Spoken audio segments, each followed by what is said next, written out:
ఆంధ్రప్రదేశ్లో మరికొద్ది నెలల్లో అసెంబ్లీ ఎన్నికలు జరగనున్న సంగతి తెలిసింది. గెలిపే లక్ష్యంగా ప్రధాన పార్టీలు వ్యూహాలు రచిస్తున్నాయి. అదేవిధంగా అధికార వైసీపీ అయితే అభ్యర్థులను ప్రకటించే పనిలో నిమగ్నమైంది.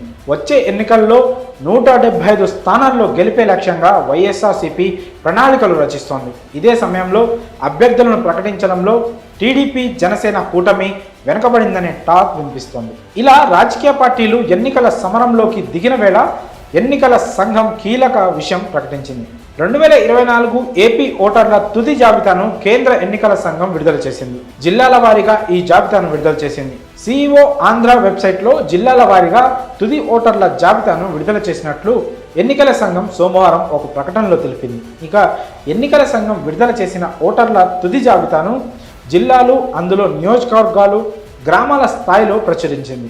అసెంబ్లీ స్థానాల వారీగా ఓటర్ల జాబితాలను ఎన్నికల సంఘం ప్రచురించింది. అసెంబ్లీ నియోజకవర్గాల వారీగా, అందులోనూ గ్రామాలు, పట్టణాల వారీగా పీడీఎఫ్ ఓటర్ల జాబితాను సిఇఓ ఆంధ్ర వెబ్సైట్లో ఎన్నికల సంఘం అప్లోడ్ చేసింది. ఓటర్ల జాబితాను ఎక్కడికక్కడే విడుదల చేయాలని ఎలక్షన్ కమిషన్ జిల్లా కలెక్టర్లకు ఆదేశాలు జారీ చేసింది. గత 6 నెలలుగా జిల్లా కలెక్టర్ల ఆధ్వర్యంలో ప్రత్యేక బృందాలు అధికారులను నియమించి ఓటర్ల నుంచి దరఖాస్తులు స్వీకరించారు.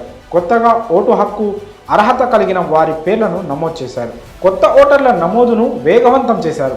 6 నెలల్లో పలు దశల్లో ఓటర్ల జాబితాను విడుదల చేసి మార్పులు చేస్తూ వచ్చారు. ఓటు ప్రాధాన్యతపై క్షేత్రస్థాయిలో విస్తృతంగా అవగాహన కల్పించారు. గతంలోనే జనవరిలో తుది జాబితాను విడుదల చేస్తామని ఎన్నికల సంఘం ప్రకటించింది. అన్ని ప్రక్రియలు పూర్తి అయ్యాక సోమవారం అధికారికంగా తుది ఓటరు జాబితాను విడుదల చేశారు. ఇక మీ పేరు ఓటర్ల తుది జాబితాలో ఉందో లేదో చెక్ చేయడానికి voters.eci.gov.in వెబ్సైట్లోకి వెళ్ళండి. వెబ్సైట్లోకి వెళ్ళిన తర్వాత జిల్లా ఉన్న ఆప్షన్లో మీ జిల్లా పేరు నమోదు చేయండి. అనంతరం మీ నియోజకవర్గం పేరు నమోదు చేస్తే అందులోని గ్రామాలు, పట్టణాల వారీగా ఓటర్ల జాబితా కనిపిస్తుంది. అక్కడ డ్రాఫ్ట్ రోల్ 2024, ఫైనల్ రోల్ 2024 అనే 2 ఆప్షన్స్ కనిపిస్తాయి.